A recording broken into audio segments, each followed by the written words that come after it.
your brakes are squealing, you're hearing some god-awful screeching noise.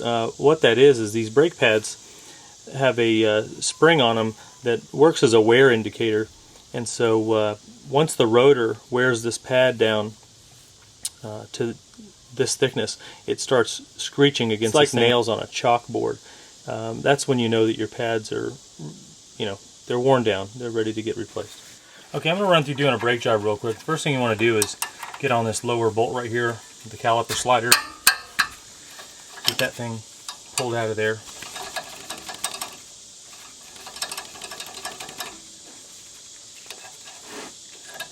Okay, and that's going to allow this the caliper to pivot. Just going to pry that up a little bit. Anyway, that'll pivot on the upper pin here. Next thing you want to do is pull the cotter pin out of your e-brake cable right here.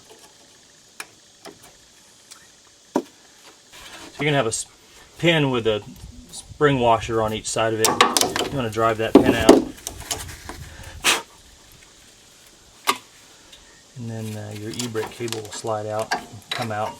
Now, these e-brake cables are very, very prone to rusting right in here and getting seized up because it's a low spot in the cable. So anytime I'm doing brakes, I take this cable right here and I'll bring it around on top of the axle, kind of lean it up against the frame, and take some, whatever your favorite snake oil is. But I use a mixture of ATF and acetone. I read in some engineering journal somewhere that it works better than PB Blaster, WD-40, or any of that stuff, and it's cheap and I can put it together. So let that soak for a few minutes, and then you can go ahead and pull the caliper up and slide it off. And the brake pads just pop out like that. Alright. Now while you've got the caliper off of here, you're going to want to address these two pins that the caliper slides on, and they need to be well greased. So just take some wheel bearing grease or whatever. I mean, I've seen these things dry as a bone, so vegetable oil or spit, anything is going to be better than putting nothing, on them. You want to see what's going on with the rotor right here. I run stuff that's far less than perfect. If you've got time and money to pull the rotor off here and have it machined, that's always a good idea. This rotor, the rear rotors just come right off real easy. You just tap them off. The front ones are a little more complex, quite a bit more complex actually.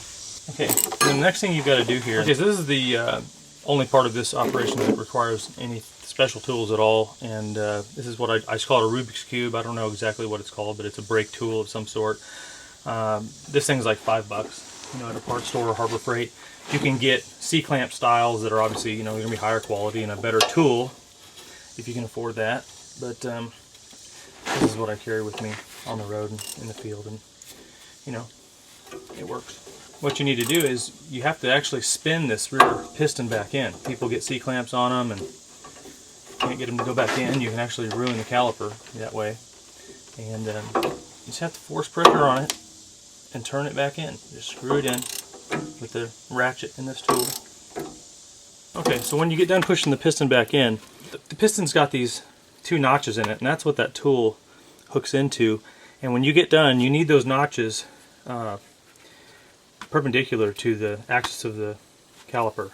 Like the caliper goes on this way, you need to be able to see those two things across from each other like that in there, because the brake pads have these little pins on the back of them and they have to line up in there. So if you get this thing and you leave it, in any other position, your brake pads will not seat properly. That's really about it. Other than that, this thing goes together like any other brake job.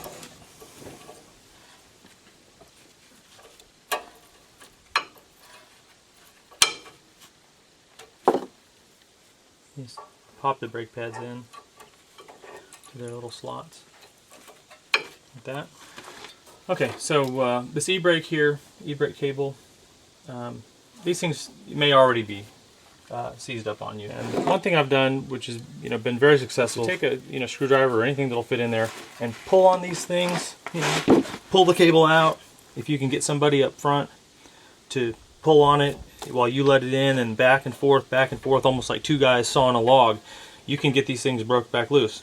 a little bit of oil, a little bit of elbow grease, and you can get them working again. No guarantees. I mean, sometimes they're so rusted that they break, but I'm just saying, you know, it's something to try.